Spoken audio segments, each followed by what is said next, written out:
예, 사도행전 2장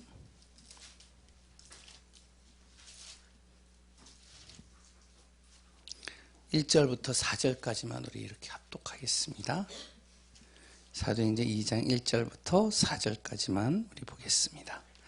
같이 합독하겠습니다. 오순절날이 이미 이름에 그들이 다같이 한 곳에 모였더니 호련히 하늘로부터 급하고 강한 바람 같은 소리가 있어 그들이 앉은 온 집에 가득하며 마치 불의 혀처럼 갈라지는 것들이 그들에게 보여 각 사람 위에 하나씩 임하여 있더니 그들이 다 성령의 충만함을 받고 성령이 말하게 하심을 따라 다른 언어들로 말하기를 시작하니라. 아멘. 예, 오늘도 하나님의 은혜가 임하는 귀한 시간 되시기 바랍니다. 이번 주 오전이죠.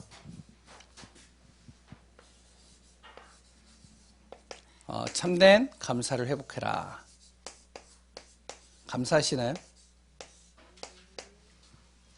아멘 소리가 점점 줄어드네요. 예, 삶 자체가 감사가 안 되는 삶이 되어지는 게 많죠. 환경으로나 내 자신으로나 문제나 여러 가지 상황들이나 여러 가지들을 볼 때 감사할 수 없는 조건들이 많습니다. 그런데 우리가 좀 더 생각을 해본다면 우리가 눈앞에 보이는 문제 그 포인트만 보지 말고 그 과거, 현재, 미래를 가지고 움직이시는 하나님을 본다면 나중에 보면은 결국에는 하나님이 인도하시고 응답하시는 것들을 우리가 발견하게 돼요. 왜냐? 지금만 문제 있는 것이 아니라 1년 전에도 나에게 문제가 있었어요. 10년 전에도 나에게 문제가 있었어요. 그때도 어떤 사람 같은 경우는 죽고 싶고 진짜로 살기 싫고 진짜 인생을 완전히 떠나고 싶고 막 그랬어요. 근데도 그 자리에 있어요. 왜 그러냐? 순간순간 나에게 어려움이 오지만 하나님이 나를 붙들으시고 인도하시고 함께 하셔서 그렇습니다. 그래서 내 자신이 어떻게 해야 되냐? 내 현실을 보지 마시고 참된 감사의 비밀을 찾아내야 됩니다. 일반적인 감사가 아니라 무슨 감사요? 절대 하나님이 나를 구원하셨다. 여기에 대한 감사요. 그러면 나는 망할 수 없는 존재다. 절대 난 무너질 수 없는 존재다. 잠깐 흔들려서 쓰러질 수는 있는데 오뚜기같이 하나님이 또 나를 다시 일으키신다. 그래서 성경에 보면 그런 말이 있죠. 7.8기라고요. 쓰러져도 넘어져도 하나님은 나를 다시 일으켜 세우신다는 거예요. 뿐만 아니라 하나님이 분명히 나를 인도해 가신다는 겁니다. 인도에 대한 감사예요. 내 눈앞에 보이는 것이 막막하고 진짜로 힘들어 보인다 할지라도 구원받은 하나님의 자녀는 출애굽에서 가나안 땅에 가기까지 하나님께서 그 광야의 길을 인도하신 것처럼 막막하고 진짜로 먹을 것 없고 두렵고 춥고 떨리고 여러 가지 힘든 상황들 속에서도 우리의 정말로 생각을 초월하신 하나님께서 우리를 인도해 가셨다는 거예요. 마찬가지라는 겁니다. 우리 자신의 여러 가지 보여지는 현실, 그 현실 속에서 내가 불신하고 그것으로 인해서 염려하고 걱정하고 답답하는 그 순간에도 하나님은 나를 인도해 가신다는 거예요. 왜? 나는 구원받은 하나님의 자녀니까. 그러면 이것만 생각해도 감사할 수 있겠죠. 이 두 가지가 되면 뭐가 감사가 되죠? 그러면 자연적으로 미래에 대한 앞으로 다가올 보좌의 축복이 기대가 되니까요. 감사가 되는 거예요. 지금 당장에 눈앞에 보이지 않는데 기대가 되는 거예요. 응답이 되는 거예요. 축복이 되는 거예요. 감사가 되는 거예요. 어제 이제 동문수련회를 이제 마치고 임원들끼리 이제 모여가지고 잠깐 이제 모임을 가지러 식당에 잠깐 갔어요. 밤 10시에. 그래서 제가 살이 쪄요. 아무도 웃질 않네요. 예. 그래야지 이제 갔는데 TV가 딱 있더라고요. TV가 있는데 거기에 TV를 이제 딱 트는데 저는 뭐 별로 스포츠에 관심이 없는데 이제 오늘 축구를 한다고. 대한민국과 브라질과 축구를 한다고 그래가지고 이제 딱 했는데 TV에 이제 10시 반에서 했다고 그런 것 같아요. 근데 이제 10시쯤에 TV가 딱 나오는데 그런데 우리나라 1대0으로 이기고 있는 거예요. 그래가지고 와, 골 났어! 막 그래가지고 막 기뻐해가지고 좋아하면서 막 그러다가 딱 보니까 2015년 국가대표와 브라질. 그래가지고 이제 2015년이에요. 15년. 그러니까 이제 다 웃는 거예요. 그래도 골 넣으니까 좋아. 그래서 이제 막 했는데 그런데 이제 막상 경기를 할 때는 이제 우리가 이제 다 정리하고 숙소로 다 들어갔는데 나중에 이제 결과를 보니까 3대 0으로 졌대요. 맞나요? 예, 별로 관심이 없으시죠? 예. 2015년도 거는 지금의 시간표 속에서 이미 아는 거예요. 그러니까요, 아는 거니까, 그때 저렇게 넣었구나. 여유가 생겨요. 근데 2019년도에는 어떻게 되어지냐? 조마조마하는 거예요. 왜 안 보이니까. 근데 미래를 미리 안다면 여유가 생기는 것이죠. 저는 아예 그냥 스포츠를 별로 잘 안 보니까 그냥 꺼버렸는데, 그런데 이제 그거를 새벽같이 봤나 봐요. 하나님께서는요, 분명히 하나님의 말씀은 성취하십니다. 보좌의 축복, 감사. 분명히 하나님이 나를 구원하신 이후 나를 통하여 보좌의 축복, 천국의 축복, 앞으로 진정으로 나를 통해서 가문 살리고 현장 살리고 나 후대 살리고 교회 살리고 나의 지역 살리기 위해서 나를 부르셨다. 그러면 나는 감사하다. 맞죠? 감사가 그래도 안 되시죠? 오후 예배입니다. 오후 예배 메시지가 뭐죠? 예? 천하보다 귀한 것. 세상에 그 어떤 것보다 귀한 것이라는 거예요. 그 세상에 그 어떤 것보다 귀한 것을 가지고 있다면, 그렇다면 나는 어디요? 거기에 생명 걸 가치, 이유가 있다는 겁니다. 천하보다 귀한데요. 세상에 그 어떤 것보다 귀한 건데요. 그러니까 나는 거기다 생명을 걸 가치가 있다는 거예요. 그 가치, 생명을, 나의 모든 것을 거기다 걸 수 있는 이유가 내 안에서 딱 있다는 거죠. 그럼 이 사람은 어떻게 될까요? 당연히 그 생명을 거는 방법을 찾겠죠. 그러면서 그거에 대한 무엇이요? 내용도 발견하겠죠. 그게 뭘까요? 그게 바로 복음입니다. 복음의 언약을 잡고 거기에다 생명을 걸은 거예요. 올인을 해버린 거예요. 많은 믿음의 사람들이, 성경의 인물들이 거기에다가 완전히 올인을 한 거예요. 죽는다라고 하는데도 거기 가면은 반드시 손해가 되어지고 나한테 불이익을 당하는 것들 아는데도 천하보다 귀한 그 복음이 정말로 나의 인생과 모든 것을 살린다라는 그 이유를 정확하게 알고 있으니까 거기다 나의 자신 올인해버리는 거예요. 세상 사람들은 이해가 안 되는 거예요. 도저히 이게요, 자기의 생각 기준으로는요 도저히 이해가 안 돼요. 안 그래요? 우리 하나님 믿는 사람들의 그 헌신을요 세상 사람들이 이해가 안 돼요. 아니, 그 수익도 얼마 안 되는데 그 수익을, 얼마 안 되는 그 수익을 가지고 쪼개가지고 헌금을 내요. 11조도 내요. 특별 헌금도 내요. 안 쓰고 안 먹으면서 그거를 가지고선 하나님 앞에 드린단 말이에요. 세상 사람들이 뭐라고 할까요? 이해가 안 되는 거예요, 이게. 차라리 그 돈 모으면 좀 여러 가지 좀 할 수 있고, 자녀들 교육도 시킬 수 있고, 또한 여러 가지 또한 유익도, 레저도 즐길 수 있는데, 참 바보 같아. 왜 그러죠? 천하보다 귀한 것을 알고 있기 때문에. 그래서 초대교회나 믿음의 사람들은 그 이유를 알기 때문에 거기다 생명을 걸어버린 겁니다. 바울이라는 사람이 부족한 게 뭐가 있어요? 아무 부족한 게 없어요. 근데 거기에다 생명을 걸어버렸어요. 그 방법이 뭐냐? 바로 곳곳에다가 성전을 세우는 겁니다. 그냥 교회를 세우는 게 아니에요. 복음 전할 성전을 짓는 거예요. 복음 전할 RUTC를 세우는 거예요. 그래서 거기에서 계속적으로 후대를 키우고 영적 싸움할 수 있는 방법들을 자꾸만 거기서 만들어내고, 그러면서 세상에 나가서 승리할 수 있도록 만들어가는 겁니다. 그 내용은요, 언약이죠. 그래서 예수님께서 십자가에 지신 것은 뭐죠? 예수님이 십자가를 지신 이유는 다른 것이 아닙니다. 세상의 문제가 너무 크기 때문에 예수님께서 그 문제를 바로 보혈의 피로 말미암아 다 해결하셨다는 거예요. 그 조건이 뭐냐? 십자가입니다. 그러면서 예수님은 우리에게 뭐라고 그러면 자기 십자가를 지라고 그랬어요. 세상의 문제가 크기 때문에 우리도 보혈의 피를 흘려야 되는 그 십자가를 지라는 것이냐, 고난의 십자가를 지라는 것이냐, 그 말이 아니에요. 예수님이 우리에게 얘기하는 이 자기 십자가는 뭐냐면 생명 걸 가치가 어디에 있느냐. 너의 생명을 걸 가치를 어디에다 두고 있느냐. 거기에다 너의 십자가를 거기다 매라. 그것이 정말로 복음이라면, 그것이 그리스도라면 거기다 생명을 걸 가치를 두고 십자가를 져라. 우리가 그래서 하나님 앞에 선교도 하고 전도도 하고 그랬다면 모여서 예배도 드리고, 그게 뭐죠? 하나님의 정말 언약이 귀하기 때문에 거기다 가치를 두고 자기 십자가를 지고 인도받는 겁니다. 맞나요? 아멘 소리 없죠? 괜찮습니다. 핵심입니다.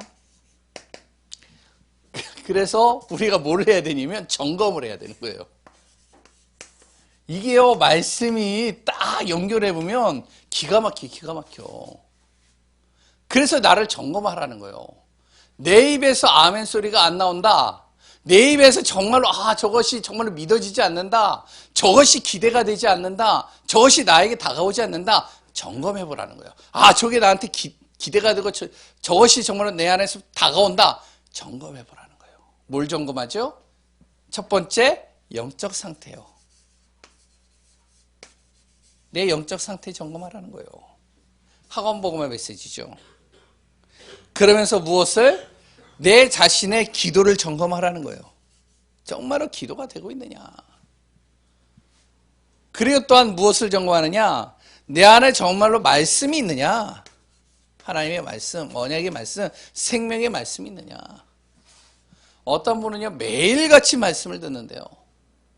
자기에게 힘든 일이 있고 어려움이 오면은 정말로 저도 이제 제 목소리가 좀 별로 안 좋아가지고 그런데 목사님 강단의 메시지를 듣고 또 힘을 얻었습니다. 생각을 좀 바꿨습니다. 그럴 때마다 제가 쥐구멍으로 들어가고 싶어요. 솔직하게. 차라리 류 목사님 메시지 듣지. 차라리 정말로 훌륭한 목사님 메시지 듣지. 그런데 목사님 강단 말씀을 들으면서 제가 힘을 얻습니다. 이 사람은 뭐죠? 정현주 목사의 메시지가 아니라 분명히 하나님께서 한 지역의 교회 그 성도들에게 주시는 메시지를 목회자를 통해서 주시는 것이 맞다면 나는 그 말씀을 잡고 힘을 얻고 치유받고 응답받겠다는 거예요. 그러니까 그분은 말씀을 계속 듣는다는 거예요. 점검하는 거죠, 자기를. 자기의 문제, 자기의 어려움, 자기의 여러 가지들을, 형편들을 말씀을 통해서 확인한다는 거예요. 그리고 또 무엇을 해요? 렘넌트들 같은 경우나 우리 중직자나 성도들은 학업과 내 산업에 대한 점검입니다. 내 학업과 산업을 무엇을 위하여 생명을 걸고 있는가. 그러면서 삶에 대한 점검입니다. 나의 삶이에요. 이게 바로 이번 주에 주시는 말씀들입니다. 이 말씀 속에서 또한 우리가 그리스도의 복음으로 승리하는 언약 잡고 응답받는 귀한 분들 되시기 바랍니다. 오늘은 다락방 사역이에요.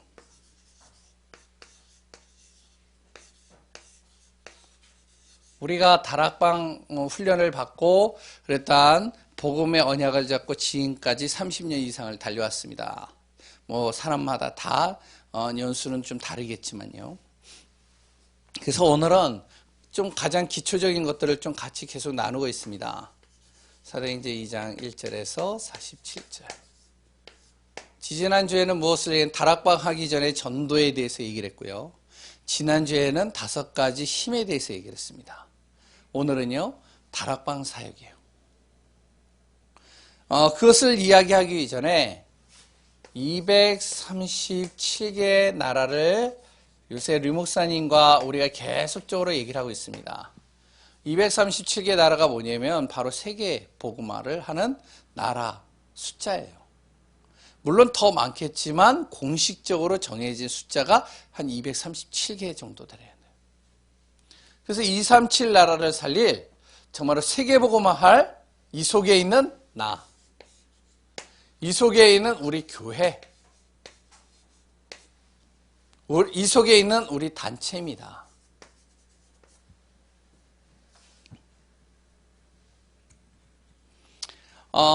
그러면 어떻게, 무엇으로 이것을 237개 나라의 세계복음화를 할 거냐? 다락방 전략을 통해서, 다락방 전도로요. 그러면 내가 갖춰야 될 것이 무엇이냐? 그러면 항상 나의 영적 그릇을 만드는 거예요. 그러면서 무엇을 해야 되냐면 먼저 말씀과 복음을 전하기 전에 내 자신을 변화시켜 가야 돼요. 뭘요? 내 안에 있는 잘못된 각인, 뿌리, 체질을요. 그때 무엇이 나오냐면 진정으로 내 안에 하나님께서 만들고자 하는 작품이 나옵니다. 그게 무슨 작품이죠? 하나님이 만드신 나, 하나님이 주신 나의 것, 하나님이 주신 나의 현장을 통하여 작품이 나오는 거예요. 아무도 가지 못하는, 아무도 하지 못하는 그런 작품들이 나오는 거예요. 그럼 이걸 어디에서 하느냐? 어디에서요? 성전입니다. 성전을 중심으로. 그랬던 우리가 얘기하는 RUTC 중심으로 하는 거예요. 그래서 이걸 가지고선 어떻게 세계복음화를 이뤄가느냐? 바로 어떻게 모든 사람들을 이 응답과 축복을 누릴 수 있도록 만드는 그 비밀로. 이게 뭔지 아세요? 이게 바로 계속적으로 요새 얘기하고 있는 6가지 바로 하나님의 도구 계속 얘기하는 겁니다. 레버리지 지렛대, 벳셀 영적 그릇, 그래 또한 트랜스미션 나의 잘못된 각인뿌리 체질을 바꾸고, 그래서 노바디 하나님의 작품을 내가 만들고, 그로 인해서 플랫폼 성전과 RUTC를 중심으로 아웃소싱 모든 사람들이 다 알 수 있도록 내 나름대로 정리하는 겁니다. 그래서 우리가 정말로 이 응답들을 누리는 가운데 오늘은 다락방 사역입니다. 간단하게 좀 나눌게요. 왜냐하면 다 알고 있는 내용이고 또한 우리가 다시 한번 점검할 내용들입니다. 다락방이 뭘까요? 우리가 다락방 하는데 다락방이 뭘까요? 다락방 사역해야 됩니다. 우리가 다락방 합시다 얘기하는데 다락방이 뭘까요?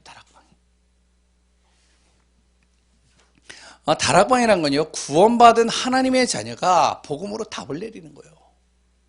그 복음으로 답을 내린 사람이 현장에서 말씀운동, 생명운동을 일으켜가는 겁니다. 전도운동을요. 그 임마누엘의 비밀, 하나님의 축복을 누리는 그 비밀을 그 현장에서 말씀운동과 생명운동, 전도운동을 통해서 일으켜가겠다는 거예요. 그게 뭐냐? 다락방입니다. 그럼 그 다락방에서 무엇을요? 복음운동 한다는 거예요. 그 현장에서요. 다른 거 하지 않고 복음운동 하겠다는 거예요. 복음만 말하겠다는 거예요. 많은 사람들이 오는 그 문제, 어려움들에 복음으로 진단해주고 복음으로 답을 주고 그 사람들에게 이 복음으로 방향을 주겠다는 거예요. 그러면요, 이 다락방에서 무엇을 하냐? 기도운동 하겠다는 거예요. 다른 거 한다는 게 아닙니다. 기도운동 하겠다는 거예요. 기도하겠다는 거예요.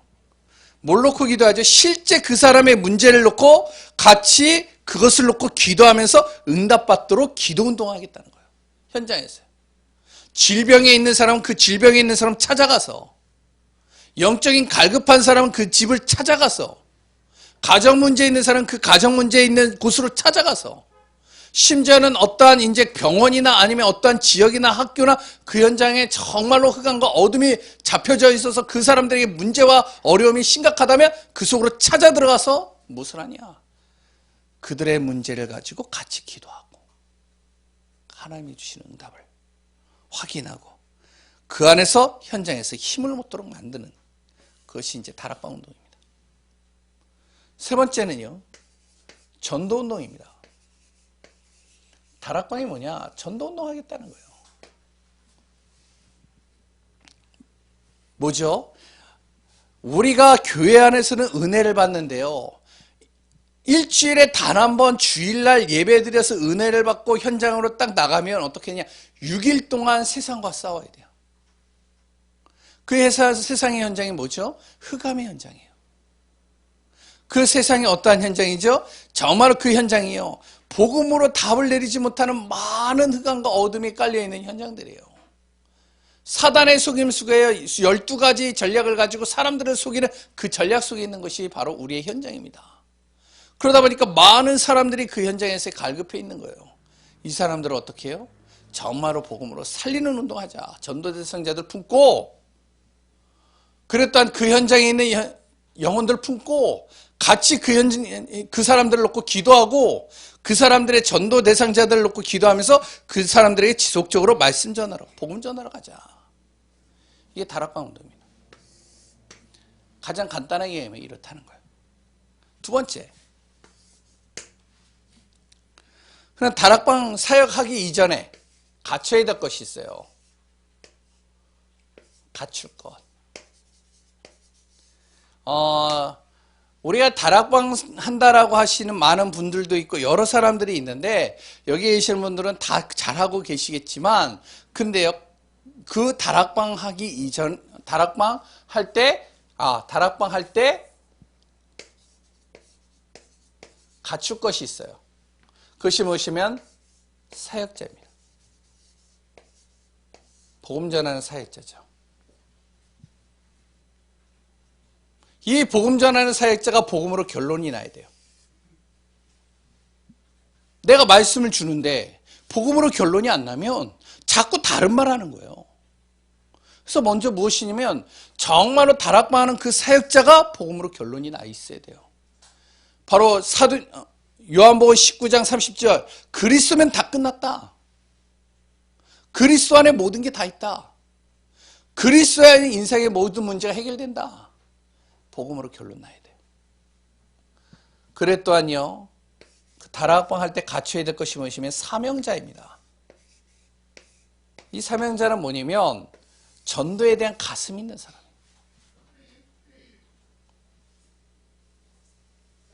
전도에 대한 마음이 있고 이 복음에 대한 사모함이 있고 진짜로 이 말씀을 지속적으로 듣고 싶어하는 그런 사람. 그 사람이 사명자예요. 요 두 사람이 어떻게 하냐면 요 두 사람이요,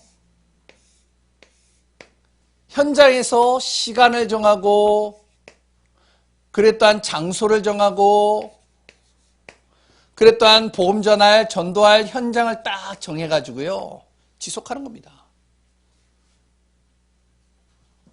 지속하면서 무엇을 하죠? 계속적으로 지속적으로 말씀 운동 펴가는 거예요. 이걸 갖춰 나가야 돼요. 잘 보세요. 내가 복음으로 결론이 안 났다. 그러면요, 복음으로 결론이 안 났으면 이거 하기 이전에 먼저 내 자신이 복음으로 결론 나도록 복음으로 집중하는 시간을 가져야 돼요. 그거 안 하고 하면 어떻게 하면 결국에는 무너져요. 다른 거 들어가요. 그래서 어떡하냐, 예전에 그러죠, 홀로 다락방이라고. 계속 내가 복음으로 집중할 수 있는 시간들을 갖는 거예요. 복음으로 결론 내릴 수 있도록 자꾸 말씀 듣는 거예요. 그러면 어떻게 해야 되냐? 성급하지 않고 기다리면 돼요. 이런 사람들이. 내가 복음으로, 진짜 이 복음이 그리스도가 나의 인생의 모든 문제를 해결한 게 맞구나. 이게 딱 결론이 나고 정말로 이 말씀으로 딱 붙잡고 있으면 성급하지 않게 기다리면 반드시 하나님이 누구를 붙이시면 이런 사람 붙여요.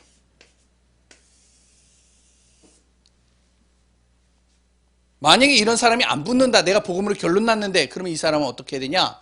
사명자를 당신 나랑 같이 전도하자, 복음 전하자, 이렇게 할 수도 있겠지만 진짜로 이것이 무너지지 않으려면 어떻게 하면 내 자신이 복음 안에서 현장을 돌고, 그러니까 그 복음 안에서 어떻게 하냐면 반드시 하나님께서 연결하실 그 사역자들을 놓고 집중 기도하는 거예요. 그리고 하나님의 시간표가 반드시 오면은 반드시 하나님이 그 사람에게 사명자를 연결합니다. 우리가 조급하니까 문제가 돼요. 조급하지 않으면 돼요. 아나니아라는 한 사람을 들을게요. 아나니아가 다메섹에 있었습니다. 아무도 몰라요, 이름을. 사도행전 9장에 딱 한 번 나와요. 그 아나니아가 뭐랬죠? 복음으로 딱 결론 내린 사람이에요. 이 사람이요, 복음으로 딱 결론 내리고 그 현장에서 계속적으로 집중으로 무엇을 놓고 기도했냐면, 하나님 나에게 사명자 붙여주옵소서. 하나님이 누구를 붙이셨죠? 결론이 딱 났을 때 다메섹의 이 사울, 바울을 완전히 무릎 꿇게 만들어가지고 아나니아에게 그냥 갖다 붙이는 거예요. 이 두 사람이 계속적으로 그 안에서 시간을 정하고 장소를 정하고 현장에서 계속하는데 이 말씀 운동이 거기에서 확산돼 버리는 거예요. 성경을 자세히 보세요. 그러니까 우리가요, 무조건 하는 게 아닙니다. 그러고 나서 이 두 사람이 딱 연결되면 뭐를 해야 되냐면 시간을 정해놓고 장소를 정해놓고 현장을 정해놓고 하는 거예요. 무턱대고 하는 게 아닙니다. 사역자의 시간을 맞춰가지고 그냥 막 내 마음대로 하는 게 아니라니까요. 그 전도할 그 대상자, 그 지역에 있는 그 전도할 대상자를 가슴에 품고 그 사람의 현장, 그 사람의 정말 시간, 그 사람의 장소를 고려해서 맞춰서 하는 겁니다. 그래서 제가 다락방을 하거나 현장에서 말씀 운동할 때 여기서 하시는 분들도 있겠지만 한 번도 제가요 임의대로 가질 않아요. 꼭 그 날짜에, 그 시간에, 그 장소에 시간을 정해놓고 가면서도 요새는 휴대폰이 있잖아요. 꼭 휴대폰으로 문자를 남기든지 연락을 하고 가요. 왜? 그 사람을 배려해 주는 거죠. 그 사람이 일주일의 스케줄 속에 여러 가지 자기의 시간표가 있는데 그거를 나한테 맞추면 안 되잖아요. 그러면 하루 왼종일 그러면 자기는 그 시간 하나 때문에 해야 될 일들을 다 못하는 거거든요. 요거를 잘 지켜서 진행이 되다 보면 요거를요 지속적으로 말씀 운동을 계속 펴나가면 반드시 하나님이 연결하셔요. 사람들을 붙이신다니까요. 꼭 갖춰야 될 겁니다. 세 번째요. 그리고 다락방 하는 이유를 정확하게 알아야 됩니다. 그냥 무조건 하라니까 하는 것보다 어떻게 하느냐면 현장에 진짜 갈급한 영혼이 많기 때문에 해야 돼요. 갈급한 사람이 너무 많아요.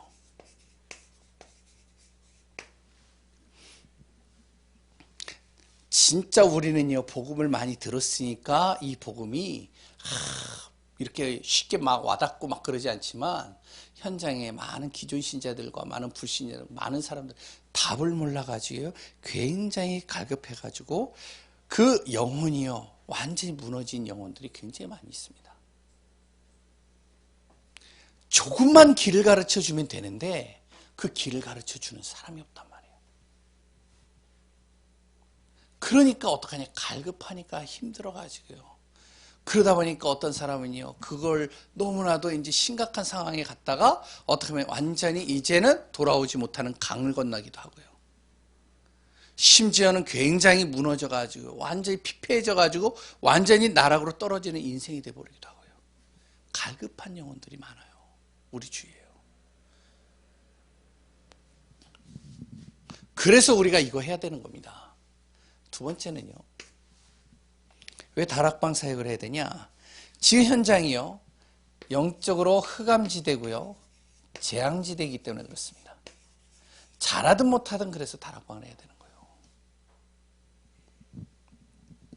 빛을 발해야 될 그 현장에 복음 가진 자가 힘을 잃고 있단 말이에요. 그리고요. 완전히 사단에게 노예포로 속국되어져 가지고요. 어린아이서부터 노년에 이르기까지 다 방치돼 버려 있어요. 다 무너져 있다니까요. 저도 우리 교회에서 지금 답답한 부분들이 있는데 지금 시간표를 두고 하나씩 좀 이제 세워가고 만들어가려고 기도하고 있는 부분들입니다. 일단은 어른들 중심으로 하고 그 다음에 렘넌트 이렇게 해서 이제 좀 하나하나씩 좀 살려가려고 지금 진행을 하고 있는데요. 일주일 내내 랩런트들이 방치돼 있어요. 주일날 딱 한 번 교회 와가지고요. 뭘 듣느냐? 복음 하나 딱 30분 들어요. 그리고 어떡하냐? 6일 동안 방치된다니까요.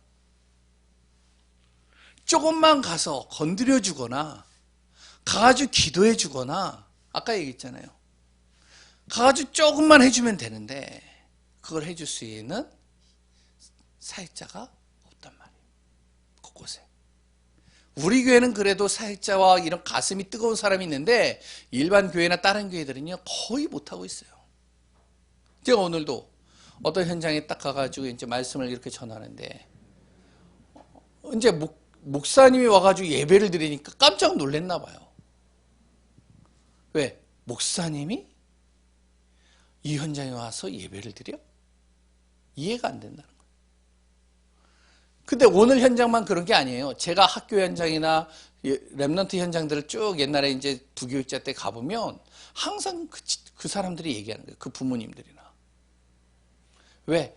안 한다는 거예요. 안 한다는 거예요. 아이들이 6일 동안 거기에 완전히 빠져 있는 거예요. 스마트폰이나 여러 가지 세상의 문화 속에 빠져 있고 친구들과 대화하는 게 장난이 아닙니다. 랩런트들은요 3중 생활해요. 아시죠? 우리는 많이 들었어요. 일반 교회에 있는 분들은 몰라요. 뭐 예화를 들고 싶어도 제가 이제 요거 하나만 들을게요. 어떤 분이요 저한테 그러더라고요. 목사님, 제 아이는요 너무 착하고요 순하고요 여러 가지 다 진짜로 아이가요 시대에 바꿀 정말로 전도자가 될 것 같아요. 그래요? 알겠습니다. 목사님, 내 아이를 좀 도와주세요. 알겠습니다. 제가 가겠습니다. 그 학교 현장을 딱 갔어요. 아이를 만나는데 아이가 막 도망치는 거예요. 막 나랑 만나기 싫어가지고 막 도망치는 거예요. 그래가지고 알았다. 그러고서 학교 가가지고 기도하고 쭉 있다가 그래서 그 부모가 있으니까 내가 집으로 찾아가겠습니다. 그랬더니 이제 부모는 좋아해요. 되게. 아이는 어둠이 가려져 있어요. 왜? 목사님 와가지고 또 이제 그런 소리 할까 봐. 그래가지고 이제 딱 앉혔어요. 이제 목사니까 앉겠죠. 그래가지고 이제 손만 잡았어요. 그래서 딱 있는데요. 아이가 막 발광하고 막 난리를 치고 막 그러는 거예요. 막 그래가지고 막 안절부절하는 거예요. 그 모습을 엄마가 다 봤어요. 옆에서. 그때 전도사 했군요. 그래가지고 다 봤어요. 보면서 이제 나보고 하는 소리예요. 목사님, 전도사님, 제 아이가 좀 힘들죠. 제 아이가요, 참 은혜 생활이 잘 안 되죠. 전도사님, 제가 기도하겠습니다. 제가 그 현장에 가서 그 아이하고 말씀 전하고 그랬던 그 아이의 현장을 그 부모가 직접 보지 않았다면 그 부모는 착각 속에 빠져 있었을 거예요. 계속. 아이들은요 3중 생활해요. 누가 살려야 되는 거죠? 아이들만 그럴까요? 많은 성도들이 다 그렇다는 거예요. 뿐만 아니라 많은 신자들이요.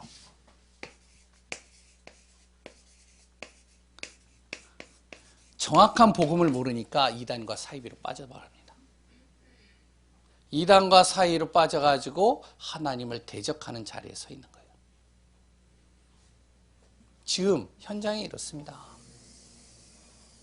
하나님은 우리에게 무엇을 얘기하면 가서 복음만 조금 이야기해주면 되는데 길만 조금만 전달해주면 되는데 말씀의 흐름 따라갈 수 있도록 조금만 도와주면 되는데 그 사람들이 기도할 수 있는 힘이 없기 때문에 가서 기도만 해줘도 되는데 그 사람들에게 조금만 정말로 힘을 주고 그랬던 가가지고 정말로 그 사람들에게 현장에 진짜로 보여지지 않는 영적인 부분들을 정확하게만 전달만 해줘도 되는데 안 해주는 거예요.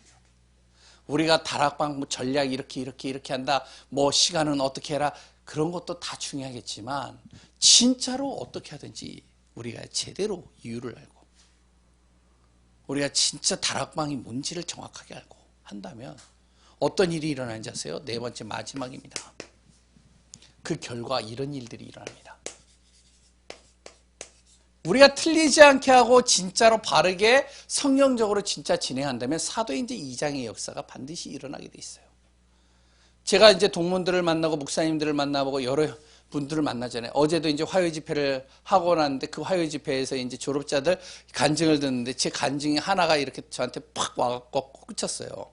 한번 가보셔요. 들어보면 참 좋아요. 근데 딱 꽂혔는데 그분이 그런 얘기를 하는 거예요.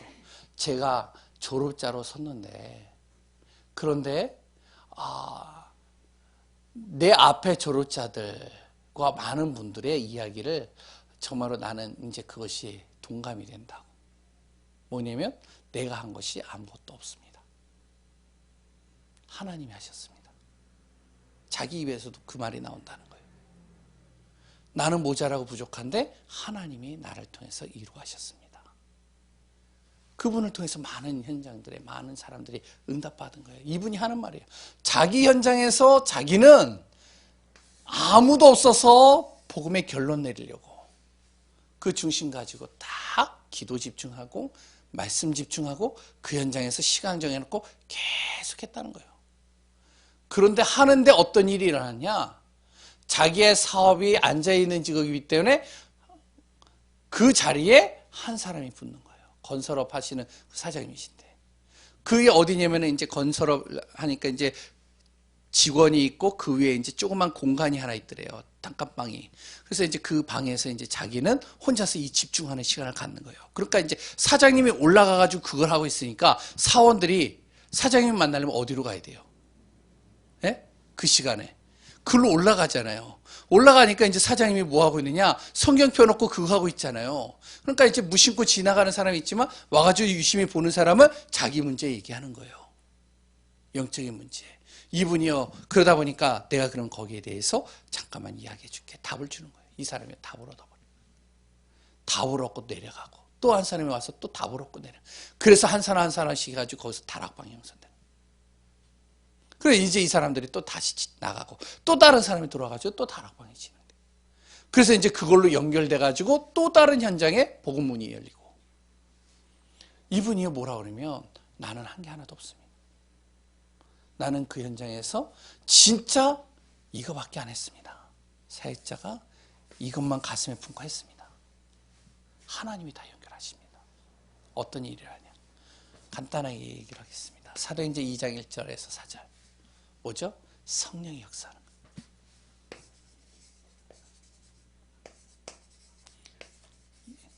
죄송합니다. 글씨가 형편없어서. 성령의 능력이 역사해버리는 거예요. 시간표가 딱 돼버리니까 성령의 능력이 역사해버린대요. 이 당시에 그 시간표에 맞춰서 하나님은 불같은 바람과 같은 역사를 일으키고요. 또한 사람마다 그 환경마다 그 시간마다 다 다르겠죠. 성령의 역사는요. 성령의 역사가 일어나니까 어떤 일이 일어나냐면 바로 문이 열리는 거예요. 전도의 문이요. 사도행전 2장 9절에서 11절. 전도의 문이 열리는데 15나라의 사람들이 몰려드는 거예요. 그 몰려들으니까 거기에서 무슨 일이 일어나냐면 말씀이 성취되는 역사가 일어나는 겁니다. 어떤 말씀이죠? 예언의 말씀이 성취되는 거예요. 베드로가 딱 일어나서 말씀을 전하는데 그 말씀이 사도행전 2장 16절서부터 36절까지일 거예요. 쭉 말씀을 전하는데 그 말씀이 무슨 말씀인지 알아요? 구약에서 예언되어졌던 말씀이 바로 이 사도행전 이 마가다락방에서 성취되어졌다. 너희들이 그렇게 들었던 그 말씀, 그리고 또 알고 있는 그 말씀들이 여기서 성취됐다. 그 말씀이 뭐죠? 요엘서의 2장 28절의 말씀. 그리스도를 보내신다고 하지 않느냐? 그 그리스도께서 오셨지 않냐? 그 그리스도를 통해서 지금 성령의 역사를 통하여 지금 여기 자리에 당신들이 모였지 않냐? 회개가 일어나고요. 그 사람들이 가슴을 찢고요. 그 사람들이 거기서 자복하고요. 그래서 어떤 일이 일어나죠? 3,000명의 제자들이 그 자리에서 바로 일어나는 거예요. 여기 신도라고 나오겠지만 옛날 성경으로는 제자라고 나와요. 제자들이 일어나는 거예요. 그래서 여기에서 완전히 회개운동과 말씀운동, 생명운동이 확산돼 버리는 거예요. 이때 뭐가 되는지 알아요? 이때 이제 다섯 번째로 사도행전 2장 41절부터 47절까지 42절부터 47절까지 하나님께서 모든 것을 회복시켜 버린 겁니다. 이 제자들 속에 누가 있었냐면 바로 산업인들이 있었어요. 전문인들이 있었어요. 렘넌트들이 있었어요. 거기에 또한 복음을 희미하게 하는 중직자들도 있었어요. 제자들이 있었어요. 또한 여러 이방인들도 있었어요. 이 사람들에게 무엇이라냐? 모든 것이 회복되는데 하나님의 기적, 표적이 일어나는 거예요. 말씀이 힘이 있어서요. 막 표적이 일어나는 거예요. 증거들, 말씀대로 성취되는 것들이 곳곳에서 보이는 거예요. 그리고요, 무엇이라냐? 사람들이 막 은혜를 받기 시작하는 거예요. 막 은혜, 베드로의 설교가 그렇게 썩 괜찮은 설교가 아니에요. 그런데 은혜를 받는 거예요. 성령이 역사해 버리니까요. 그러면서 어떻게 성전 모이기에 힘쓰기 시작하는 겁니다. 우리는 모여라 모여라, 지금 시대는요 모여라 모여라 그래도 잘 안 모여지거든요. 근데요 이제 이때부터는 어떡하냐, 모이기 시작하는, 은혜를 받으니까 어떤 일을 하죠? 경제가 살아나는 거예요. 구원받는 사람들이 막 다가오는 거예요. 날마다. 우리는 여기에다 초점을 맞춥니다. 항상 이 결과에다가 계속 초점을 맞춰요. 이거는요 따라오는 거예요. 뭐가 중요한지 아세요? 이게 중요한 겁니다. 내가 복음 중심 안에서 결론 내리고 집중하면서 말씀으로 그 현장을 놓고 기도하고 인도받고 있어요. 하나님이요 반드시 우리가 조급하지 않으면 사람 붙이죠. 조급하면요 어떻게 하냐, 계속 무너집니다. 오늘도 그리스도 안에서 하나님의 최고의 복을 누리는 귀한 분들 되시기 바랍니다. 하나님 감사합니다. 예수는 그리스도, 그리스도 안에서 모든 응답과 축복을 누리는 귀한 분들 되게 하여 주옵소서.